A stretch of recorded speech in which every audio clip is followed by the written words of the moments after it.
Hey everybody, it has been a while. Welcome to Discussions in Education. I can never remember which side the stupid mic is on. This is Tony Alberts here with Vern Carews, my vice principal. It has been so we were talking about a bunch of stuff. Some of it need to get out of the way beforehand because I can't really broadcast it. But just talking about how crazy some school districts can be out there and how kind of inside trader-ish they can be. Well, I think we're talking about the importance of the school board Oh yeah, in determining how, the direction of where the school district. right? Yeah. No, and people always discount it and they don't run it. And then I know that dude. Oh, you I know don't that? know him. Sorry, we're checking out a school board. But no, this has been a crazy week. Every day there's been something new and not good. Yeah. Let's see. God, it started off like easy. I think. No, what was on Monday? I wasn't here on Monday, man. Yeah, you were out on Monday. I was out. But no, I feel like something happened at school. I can't even remember What what it happened was. today? See, dude, that's only 5 days ago. Good guy. That's how long this week has been. I forgot. But I know there's been something weird every day this week. Today there was a possum. That you found. Yeah, well, I didn't even find it. So this student was walking to school, leaned down to tie her shoe, set her sweater down. It was over by a local library. And when she went to grab her sweater again, a baby possum had crawled into it. Apparently the mom had died in the street. She couldn't shake it off, she couldn't get out, so she just carried it all the way to school, where then the office ladies saw me walk by. They're like, Alberts will handle it. And that's where that started. So I spent my prep period dealing with the possum. Tuesday. That was Tuesday. That's what I'm saying. Yeah. Then Wednesday, had police here. Not for any crazy violence or anything. Can't go into any details, but it's like, hey, nothing weird happening. Just they needed to come and deal with the situation. Then yesterday, Obviously. damn. We had a play. So schedule was all crazy. I ended up taking a nap in my office at 6 o'clock. The heck is wrong with me? Before the board meeting? No, before the play. Oh, before the play. Okay. Yeah. And then 8 over here with our remote counseling services. Nice. So basically, I felt like I left here at 8:30, got back like at 7 something. Yeah, cotton here. I thought about, actually thought about how can I sleep on the floor without, but I just slept. I need to do something. Slept in the chair. Yeah. Lean back. The lights off. I had the Sensi light on. It was cool. Nice. It was cool. You got a 20-minute nap. I needed it. Yeah, no, I think I had a couple students break down in class yesterday. It was like their social stuff, so they were like crying a lot. And then today was a 7th grade field trip that the buses decided not to. Oh yeah. That was a crazy day. Yeah, the buses decided not to show up for an hour and a half. Totally not our control. Out of our control. We weren't setting that up. That's something they never tell you when you're an educator. But especially, I don't know what it is about middle school, but middle school field trips, unless you have charter buses like band buses are always on. I've never not seen a band bus. We were cool at CCA. Did we? No, we were always late. We were? Yeah, there was like half hour late. Not as bad, no. but I think it was a smaller school. It was one bus. It was a one bus trip. Yeah, but the other thing too, CCA, was that you had the district superintendent watching it super closely because we were launching the program. So, True. Which I didn't tell you, we have a kid registered here last week, and I asked her where she was from. CCA. I gotta introduce you to her. Nice. Wait, is she incoming 8th grader? Incoming 8th. She went to Mexico. Oh. After she spent 7th grade at CCA. And then went to Mexico for like 6 months, whatever. And then she came back to the United States and landed here. What the hell? Yeah. So she's just going to be here for like a week or two? No, and then she's... for the term. Okay. 6 weeks. Huh. But she's nice girl. She's a CCA girl. Yeah. A little sheltered. Why'd she go to Mexico? No. family stuff. I don't know. I'm not there yet. I see him walking by. Sorry, Jimmy Brown said that he might be a part of this. He was the one. That fool. I haven't seen you all week. I haven't seen him all week either. Yeah. I think when the police were here, I might have seen him. I felt rude, actually. Wanted to say hi to you, spend some time with you, but I couldn't. It was hard. I was going to spend, like I said, time yesterday. And I think we were both going to. Yeah. But we go do something, and then Flanders got you. Yeah. And then that was good conversation. What did you guys talk about? Well, just talked about the same thing that I talked to him about, because I had a talk with him. Basically, we have 12 or so, 11, 12, not very many, African American boys, but we're seeing 30% of them, 3 or 4 of them constantly. So, Jimmy is coming in. I have to reflect on, what is it, anything else that we can do, or we just status quo. Remember that conversation that we had? Yeah. I had that same conversation with Flanders. Flanders, what'd she say? Same thing that we talked about. I mean, as a system, we have to look at reflect on that. You know what I'm saying? But it's a question like your insight. I mean, radio, I mean, in my study class, I'm pretty chill. And it's like, as long as you're doing the stuff that I asked you for, you get signed on it, and you're good. You just need to get your work done, and then you can relax. But, man, that boy, every time I'm like, hey, man, you need to focus, you need to get this done. I don't want it. That's what we're talking about, the accountability piece, though. Yeah. Right? I think there's an accountability piece that's missing. I think, you know what, and now that I'm reflecting on this, is I think it comes from them not understanding who they are. I think that's a bit of it. There's a sense of there's no sense of pride. I remember being in school and understanding that I had to do a good job because I realized that people were dying for me to have an opportunity to get an education. Like, I internalized that. Are you sick, man? You sound a little stuffed. I'm tired, man. You got work today. So, yeah. I realized that and I held to that. I knew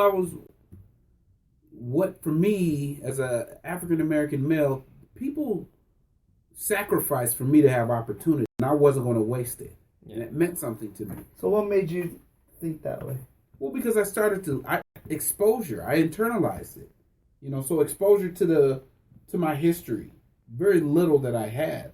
I really sought it out, and I really paid attention to it. I think I don't think they internalize it whatsoever. I mean, and I'm not trying to put it on them and say, like, as a school system, put it on the kid. Maybe we need to have more education when it comes to applying some of the information that is out there about African American and African American history and making it relevant to them now so they can then personalize and internalize it and have that sense of pride because they don't have it. Because they're not getting that in the classroom. They're not in there thinking, I got to represent. Look at the guys who we're talking about at this school. So their identity. Their identity is not like, look, I know like how you internalize it, how I talk to you about how I know I'm being looked at. So I got to represent my people well. I got to know my That's shit. True. I mean, when I look at you, I definitely think all black people are like you. Because I don't realize that people are different. No, exactly. But I understand what you're saying. You see what I'm saying? Yeah. And if you have a counter story to experiencing myself, then I destroy your counter story. Like, I destroy your story because, like, here's this dude. He comes here. He likes the kids. He works with the kids. He's energetic. He is. He doesn't come here, all lined up, tightened up, suit and tie. He's himself. He's got a Fresno State sweatshirt on, and he still loves the kids and he knows his stuff. Like, this dude is legit. So that's kind of where it comes from. I we think definitely need, as far as curriculum, I think we definitely need more of that. because that's the piece that's missing. Is that I think sense that's of identity, and with that sense of identity, comes pride, right? Exactly. Well, I mean, I will give and empowerment. The new California history framework some props, because I was reading through it. It's not confirmed, it's not like definite, but they came up with framework like the next generation science standards, which is like all the old science stuff, but just reorganized into something that makes sense. But the new framework does. I mean, for example, like this is the first time I heard them push they wanted people to mandate that they were taught Filipino history for the first time in California. Ooh. Yeah, no, and I'm like, and that's a huge thing. I mean, that's something, especially when you get to like 9th and 10th grade. That's when you start learning like, oh, this is what African Americans did here. This is what the Mexicans. And that's terrible because the migrant workers, it started with the Filipinos, but no one talked about that. Yeah, especially that history, the role that the role that the Filipinos played. But I mean, but it goes back to also what you're saying too, which is like we don't touch on like identity studies on high school. Right. And at that point, a lot of kids are lost. They're already checked out. But here's the importance of what Flanders' work and what your work is doing. She's telling me, and I've seen it, the conversation, the level of rigor, the level of the depth of the way these kids are thinking, because they were provided the opportunity to explore their identity. When you do that, these kids will freaking run with it. Mm-hmm. The way they're running with it in their classroom. Yeah. I mean, she's doing a project right now. I know she's struggling. But she's excited at the same time. Yeah, she's excited. I mean, the kids are into it, but at the same time, I had to have a conversation about like racism. Because she was telling me like there were papers where kids are like, racism started in 1905. Let's step that back a little bit. And and because you'll see that stuff online, and so the kids are buying it. So talked about how we got to look at like tribalism and then nationalism, and then racism comes like a long time after both of those. See, that's where the historical thing, this historical option, counts. I mean, that's where your piece is gonna come in when you guys. Yeah, exactly. So no, and that's why. So I did a lecture. I want to be in class. Can we be in that class? That'd be a great class. You can swing by. I'm sure we'll need you guys to come in. But then again, as a 7th or as an 8th grader, 8th grader, graders when we were 7, I was a dumbass. I mean, I was open to it. I was open to hearing all that stuff. I would would love to be in a classroom and get it. Yeah, because I didn't know who I was, and I knew that. Anytime I could get a situation to learn more about me and my people, what they did that was good, and learn more about other people and their struggle, and see how it's similar, and respect, and have this opportunity to just understand and have a depth of knowledge. I love that. I ate that stuff up. I knew at the time that there was something that I needed to do, because I would be in situations where there's no brown people up in there. And I knew I felt like I needed to do something about it, but I wasn't able to articulate what I was feeling. Right. I didn't know what I wanted. I didn't know what I was feeling. I think for me, that's where it was at, which is that I didn't care about whatever they were talking about, because I didn't see how it involved me. Right. And it was just like, okay, I just need to memorize these facts. You couldn't personalize it. Done. Yeah. I mean, I didn't personalize history until college, when I could take the history that I wanted to learn about. But it's a weird thing. But if you knew that part of the history that you were going to learn was going to directly touch you, it may not be now, but your turn will come down the line. Yeah, exactly. And they're going to talk about, your heritage and some of the people that, were important in your lineage. Yeah. Because I love hearing, different world history. You got to take world history. And I like listening, because history ends up repeating it. You can learn from different cultures and understanding and different traditions. And so why are you motivated to learn? Why are you motivated to learn those? I just think it's interesting, if you ask me. But go ahead. No, I mean that's where it is for me too. Like, or is there an emotional component behind it? I think. Well, I mean, for me, so I think what you were talking about, like struggling with the identity of like who you are. Mm-hmm. I think for me that's a large part of it. Like I feel that's one difference that I definitely have from you. I mean, Caruz, you came in, but you came from the Philippines, so you were strongly grounded in like your culture and who you knew who you are. Yeah. But like, I mean, I was trying to be American. Yeah. but Try half too hard. Vietnamese, half white, growing up with white parents. Like, Damn biracial stuff. yeah, and it's like, okay, like, And being brown. yeah, and brown, like, yeah, And you don't not look- leaning and you towards don't the look white like your end. parents. No, I look Yeah. nothing like my mom. Like I said, like, people would come up to mom and say, thank you so much, and she'd be like, for what? She's like, for adopting these kids and making sure they're good. And she's like, Well, they're you my sure you're not kids. adopted, bro? I don't know. Like, that's the thing. They did a good I see a job. birth certificate. Yeah, that birth you certificate weren't? is damn good forgery. That's all I can say. But yeah, no. I mean, that's the thing. It's like I didn't know who I was, and so then I think for me, like learning about other people, who they are, and like seeing how that tells me about them and kind of tells me about their background. That's really interesting. But then at the same time, like I did have to come to my own meaning of who I was eventually. But at the same time, I think you weren't provided the opportunity to explore Oh God, no. your identity. Not That's the reason why what you guys are doing between you and Flanders is important. Let me ask you guys this question. I don't intend with this, but this is a question for you guys. What about when a student or a family approaches you and inappropriately says you're being racist? What do you Oh, I've never had that. But you know what I'm talking about? Oh, I get like it. saying, You know funny, you're bro? just being racist You know funny, because bro? of this and that, because my son's black, he's this and that. I get that. You're just doing all this because my son is black and you don't like black It's kids. hurtful. Or you don't like Latino kids and this and that, the other. Your school hates Latino kids, so therefore you're going to treat my kid this way. So I don't have to deal with it as much Mm-hmm. because but see, because in class, I don't like. It's not like for me, and I don't know what it is, but like me in middle school, a big thing is like this is time for you to start taking care of business before you get to high school where it's all on you. So I don't involve the parents that much with like discipline stuff because unless it gets to like a bad point, like I think You never had to say you're being racist? I've said, oh, well, so here's the problem is that like we talk about it all the time, like racism and like what's racist, what's bigoted and stuff like that. And then my first response always is kind of like, well, you're being racist. It's like, how do you know that? I mean, especially when Latino kids come to me, I'm like, how do you know that's not my background? Most kids don't know what my race is or ethnicity. Mm-hmm. I was like, so you're just making an assumption based on how I look. I was like, and then I talk about like, okay, well, like, what do you assume is racist? I was like, the biggest complaint I get is like, you expect too much of us.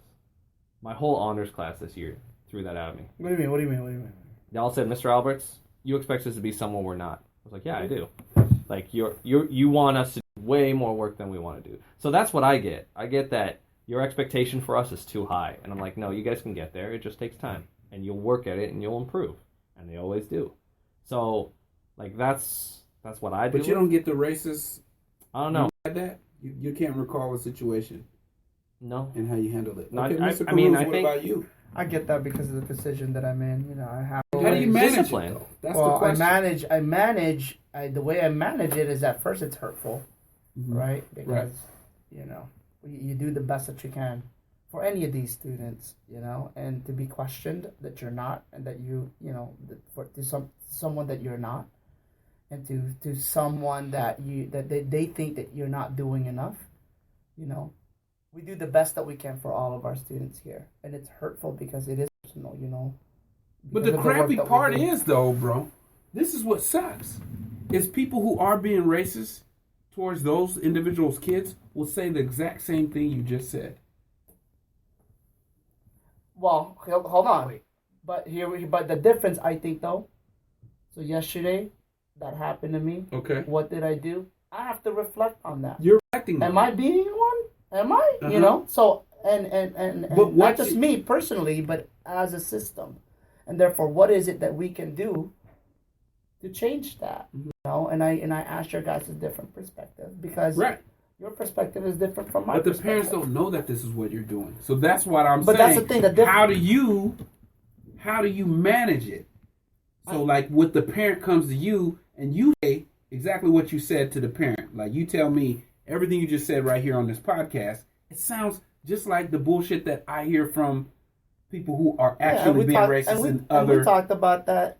Schools. And we talked about that. You're not at all. The difference is that the reflective piece and that the communication with people that you trust Uh-huh. that and how they perceive you. But how do you get the parents to understand that there's another process going on? You know, I think I have to look at them as parents first, and I have to empathize as a person of color and as a parent myself. Mm-hmm. How if I were in their situation, how would I feel? Mm-hmm. And then from there, I deal with it accordingly. Okay, but how? But do I feel, Go but ahead. so for example, like I've seen some of this because, like, I know situations in which, like, there were students, those claims were made, and your first approach was, you know what, I want to also take your side. Like, I'm bringing you here to let you know what the teacher's side of the story is. Mm-hmm. But now I'm going to take your side, and I'm going to go back to the teacher, and I'm going to have that conversation with them, because I know you've had that conversation with a couple teachers. There's always two sides to the stories, and any teacher, regardless of what race, would want to hear the both sides of the story. Yeah. And that's so the thing, I deal with it that way. And I think you're clear with parents about that, and I think parents start to respect you more based on that. Like I said, like, I know Radio's family, like, there's a lot of respect there now. Initially, it wasn't there. There wasn't. I mean, and rightfully so, because we are part of the system. Yes, definitely. But you develop these relationships with them, yeah, and they know where you come from, and you can't lie to them the same way you can't lie to any of these students where you are. Right. You know, and I think it's the relationship that we establish with them. You know, when you talk to people, you know where they're coming from. Right. You know, especially if they're sincere. So what do we do? Because I realized I was radio wrong. is 7th grade. Yeah. Got another year? We're going to have radio again. What do we do to set him up with these few weeks to be successful? Because right now, he's not having success. And you know what, though? Like, I mean, even today, like, and I think the biggest thing is, like, you know, I'm not taking actions personal. I never do. And, like, no, you can't. You had the talk with him, and he's straightened out, and we were good. Like, he did an amazing job on a couple projects. Smart he kid, turned those man. in. He did a great job. I gave him props for that, because I was like, this is amazing work. I was like, what was your grade on it? And he's like, I don't know. He's like, I know we passed. I was like, it was really good. Like, I don't know what to say. Like, you did a great job. I know you did the second half of it. I was like, so you did your job. That's all I want to see in here. And he was like, all right, cool. You've been cool. And today, I actually, like, now, like, reflecting on it, as I was talking about that, like, I think he brought his permission slip home, but it was a day too late, so he couldn't go. So, that's what we need to start doing, though, is when that situation happens, we need to make an exception for him to include him in. I think it would have been good, because then I think when it came to, you know, study skills, and he's in there, and he's just like, I don't care. You know, he's one of... It's like a punishment in the sense. Yeah, exactly. I think we have to keep in mind, you know, his parent as well. You know, that is, you know, he is a reflection of mom's ideologies regarding society, and he perpetuates that, right? Yeah. How is it that we can? And there's a lack of trust with the institution, and we're part of that, right? Regardless of what. No, I agree, and that's why I was like, you know, when he gets to that point, I'm like, we're done here. There's no point in you being here. We're just going to frustrate each other. You're not in trouble. I want you to go sit in the office until, like, you know, the end of this, so that you and I don't have a problem. We're both taking cooling off time. Yep. I can't leave, Yep. so you got to leave, Right. man. Like, it's nothing against you. It doesn't mean that you're in trouble. Right. No. We're acknowledging your behavior, which is inappropriate in this situation. Right. And you don't have to be consequenced for it. Just because you're holding someone accountable, it doesn't mean that you have to consequence them. Right. Yeah. You know what I'm saying? Clearly. Exactly. Clearly. And he's not at that point yet. He hasn't even burned all those bridges with me. No. So I'm like, you know, you're still new here. But actually, it was realizing, I was like, actually, I did get one racial comment. It was from when you and I were teaching back in the day at CCA, remember? And I was breaking down American history for these kids, and I'm like, yo, like, this is what, you know, powerful white men did at this time, you know, blah, blah, blah. And the daughter had gone home and was telling her family about it. And you remember this?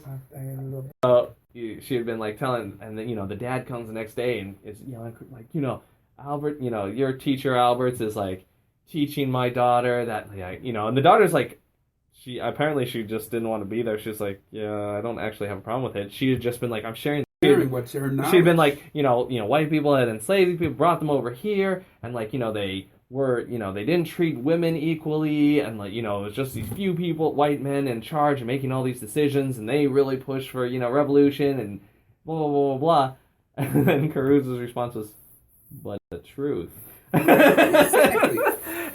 But I think that's also why I have not gotten that comment as far as, oh, you're racist. Because I point out those inequities, especially when I teach history, I point out those inequities in history from the start. So you guys see the messed up stuff today. It has its roots in what happened past.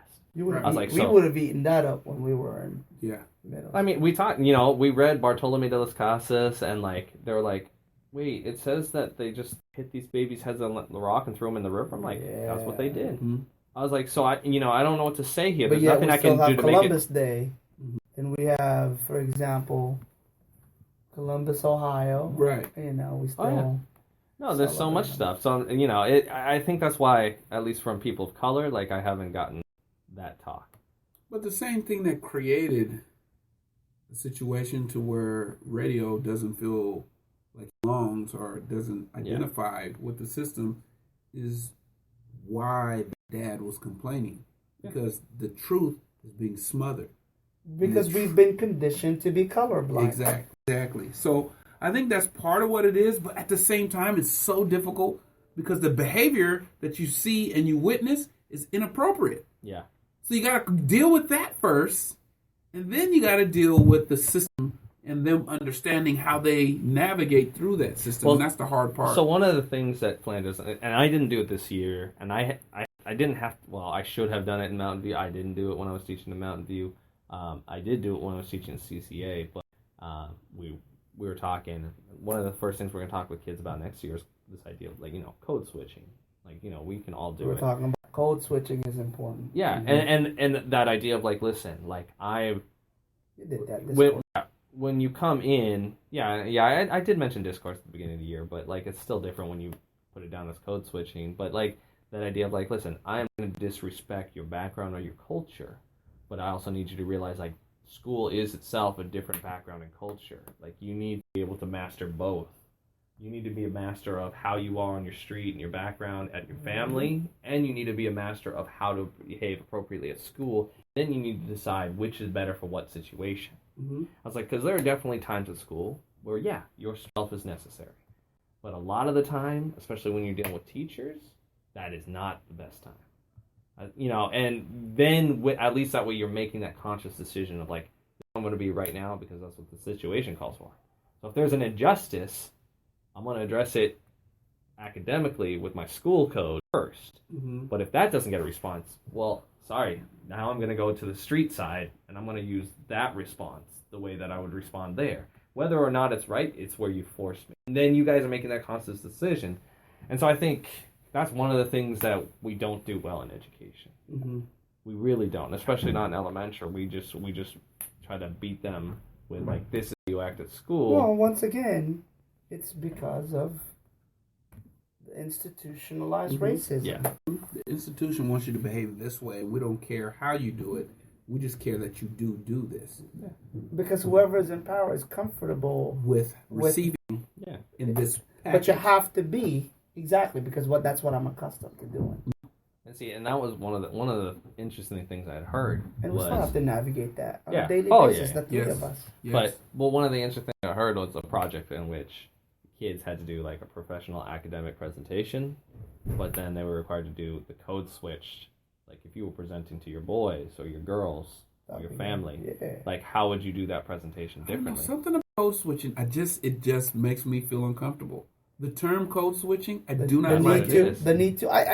We shouldn't have to do it. That's, at this point I understand society, doing it, but the term gives me what? I have an internal reaction for some reason. What do you mean? You can go with what about this? So this is how I originally. Is it a negative reaction? It is. It's a really strong negative reaction to the term switching. A mastery of discourses. Well. That's sugarcoating. I know, but I mean but I also understand that idea of code switching, having a negative reaction. But it is mastering different discourses. Code switching makes it seem much more like a video game. Discourse is it's It's an academic everybody has language still, too. ways of engaging in discourse.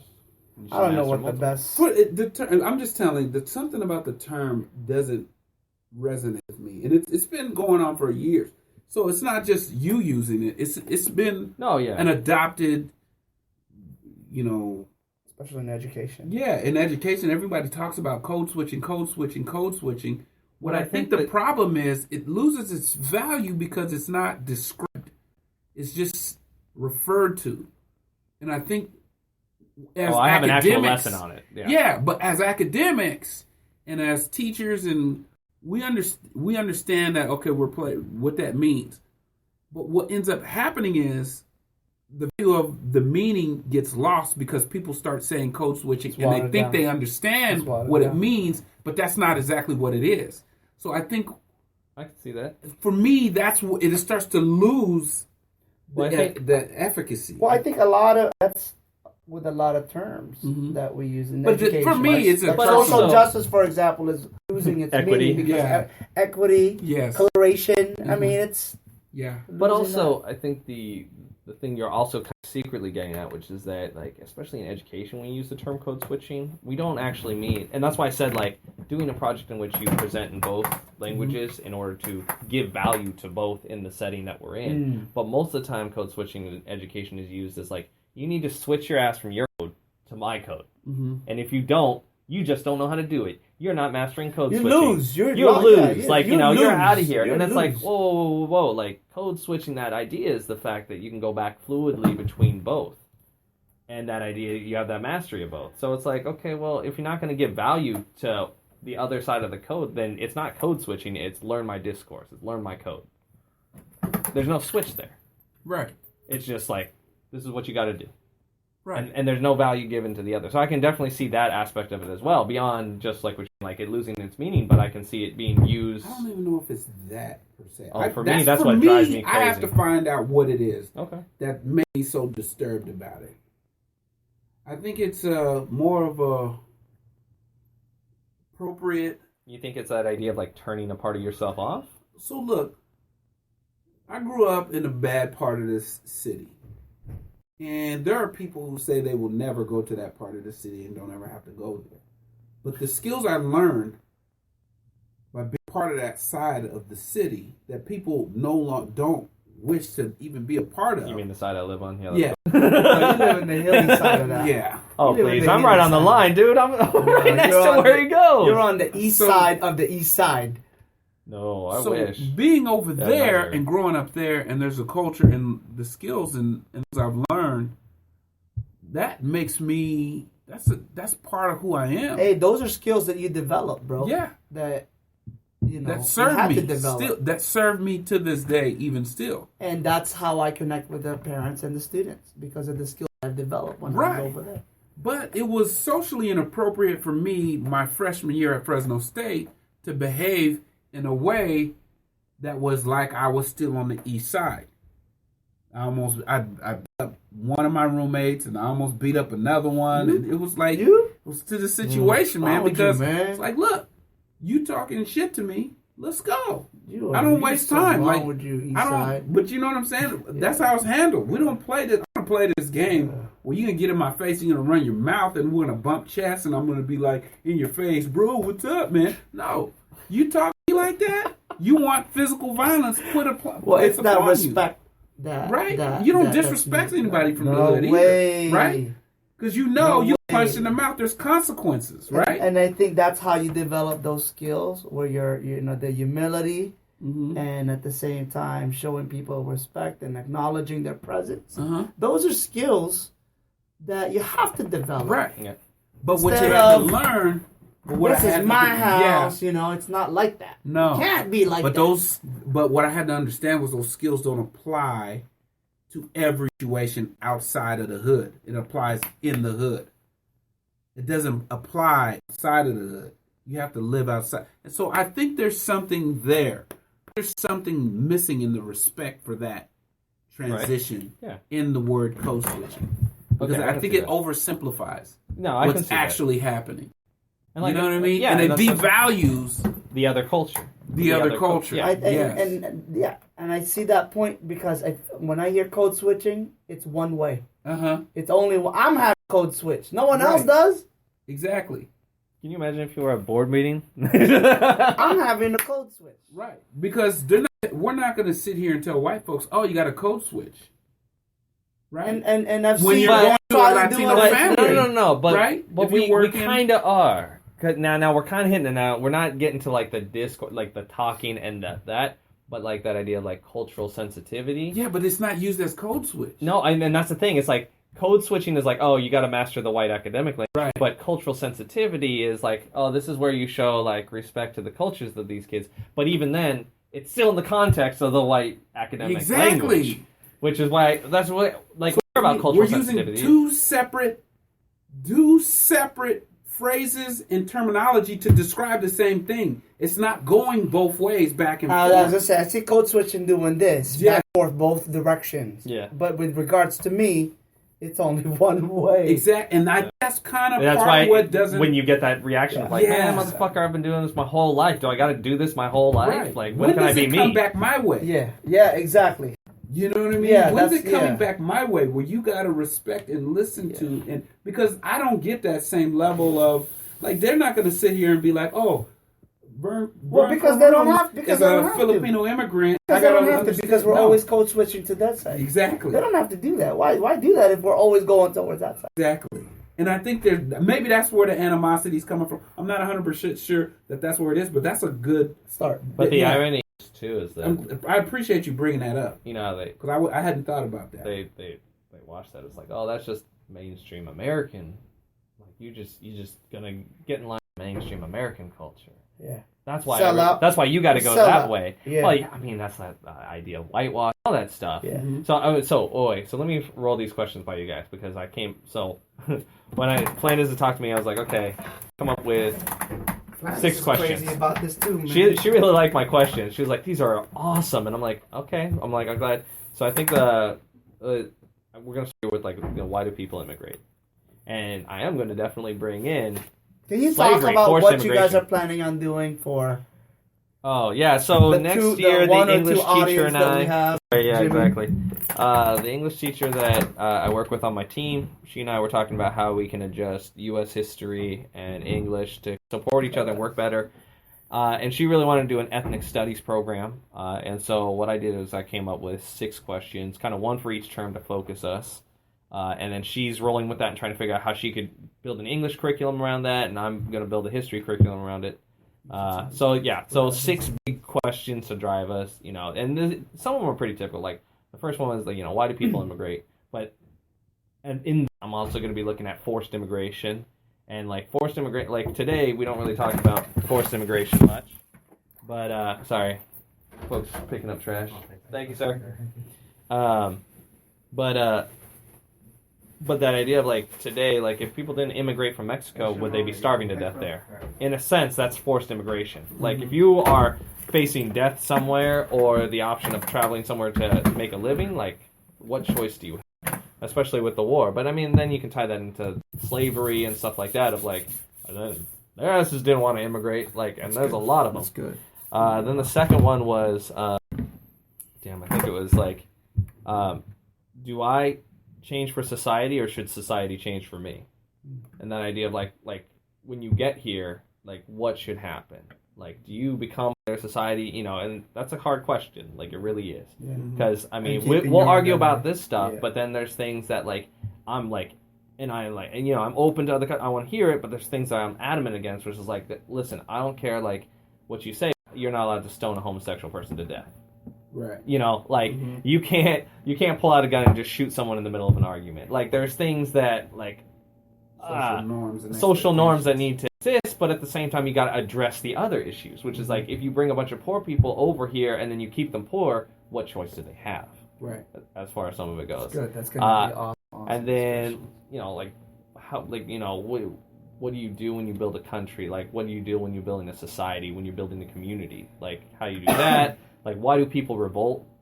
And then, like, how, like, when we start getting, I can't remember the last 2, but the last 2 are like. It sounds like a really strong curriculum and some thought-provoking kind of questions that these students start thinking They can start now applying to their own lives personally. That's what and internalize. Never See, this is part of what I was talking about. That's going to help radio. Yeah. So radio, if we start seeing more issues, even still with radio, and having the curriculum be this way, I think it's the next level. I think it's got to be, some more support going towards the home and helping define and set the table for I feel like mom would be down for that. And the other dude too. Yeah. There's a couple. We have a couple of those students that would benefit from that. Yeah. And what's Flanders' response? I can't wait for you to be in class already. Mm-hmm. Yeah. I mean, listen, I would love radio in my class because I think it would be a question of like asking them like, what are you fighting against? Because if you're just fighting against everyone, that's not going to help you in the long run. But like, you got to start picking what you're fighting against. Who are you fighting against? Are you being effective in your battles you choose? Right? Because he's just going to get tired. He'll be so tired by the time he's 16. The way because you can keep fighting. Yeah. You can get your ass whooped every time, but we know you can fight. Yeah. He's scrappy. He's scrappy. He's got it, but you're gonna lose every time if you keep using the same terrible techniques. Yeah. You need to learn. He's got to go to Brazilian Jiu-Jitsu. You gotta learn. You Yeah. gotta learn. Krav Maga. Yeah, exactly. You gotta learn FMA, Filipino martial arts. Yeah. You got the weapons. Oh. Shit. You gotta learn different styles, and you need to learn Kempo. You need to learn different techniques to combine them and to when to apply them. If you're gonna learn how to fight, you gotta learn how to figure out when to apply these weapons. See, that would be a fun thing for if I had like a boys only life skills class, or even a girls. It's like you need to define your weapons and learn how to use them. Exactly. That's how you guys are gonna approach education. Like, how can you cut this down? Right there. Yeah. It's like the art of war for education. Yeah. Exactly. We could write that. Yeah. Let's do that. Definitely. That's a good. I think we're going to stop there. Yeah. Because we all got to go. But thank you for listening to the short episode. Thank you for taking that time. Thank you. Peace out, everybody.